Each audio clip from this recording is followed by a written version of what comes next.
My name is Charlie McGrath. I'm the founder of WideAwakeNews.com and I host on the Rinse Radio Network. 2001, we have a terrorist attack. This is the crisis. We have a reaction, outrage. We have a solution, the Department of Homeland Security, the destruction of freedom in this country in the name of safety. We see the expansion of the military-industrial complex and the overwhelming takeover of the security industrial complex. Again, all in the name of providing safety for the people of this country. 2008, we have a financial collapse.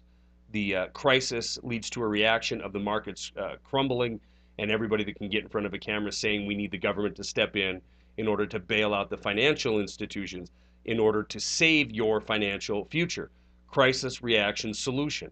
What have we received for these solutions? We received a country with less freedom, less sovereignty. We have less control over our own financial futures, and we have more and more debt put onto the backs of the people of this nation. Now, the reason I bring the governed by crisis model up is because we must use that model and put it in perspective when we're talking about current events of the day. We have another mass shooting in Connecticut. We have the president coming out tonight, Sunday, talking about how he's seen 4 of these in his presidency, and the nation isn't doing a good enough job protecting its children. So he, in the coming weeks, is going to work hard in order to introduce, I'm assuming, legislation or an idea or policy to protect the children. Well, if we look at recent history and understand that when the government talks about crisis and solution, their solution is always 100% of the time, taking more of your freedom in order, with the promise of giving more safety to you, or in this case, your children. Now, a lot of people might think it's ridiculous that I'm drawing any comparison between mass shootings, either in Aurora or Connecticut, to the financial crisis of 2008 or the terrorist attacks of 2001. But it's not so far-fetched as it sounds. If we look at the shooter in Aurora, James Holmes, his father, Robert Holmes, was a chief scientist for FICO, the credit score people. He was also scheduled to testify on the LIBOR scandal. Now, the LIBOR scandal is 16 multinational banking institutions, we call them too big to fail, that are under investigation for rigging interest rates between banks to the favor of banks to the tune of trillions of dollars in contracts. Now, it just so happens that Robert Holmes has a son that walks into a theater and mows down a bunch of people in Aurora, Colorado.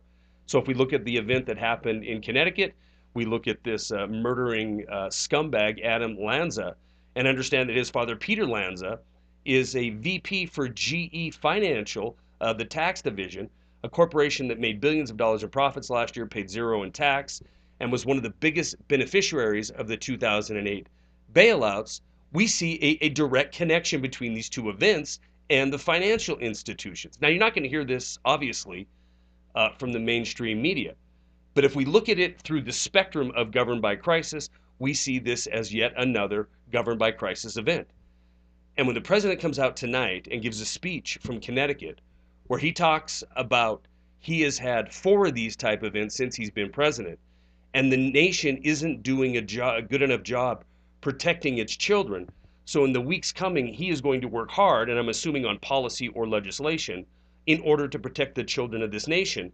It isn't a big stretch to try to understand what's coming next. Every time we have a crisis event, we have legislation or executive orders that usurp more of our freedom and more of our financial future, or more of our ability to protect ourselves from an over-encroaching government.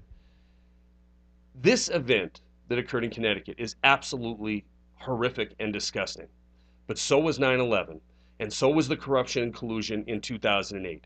We need to understand what's really happening and really going on, because the next logical step in governed by crisis is a government that is going to go after your rights, and namely Second Amendment rights, in order to protect the children. Wake up, America. This is an absolute assault on freedom and liberty, and it's happening before your very eyes. Stories are attached. That's all I got.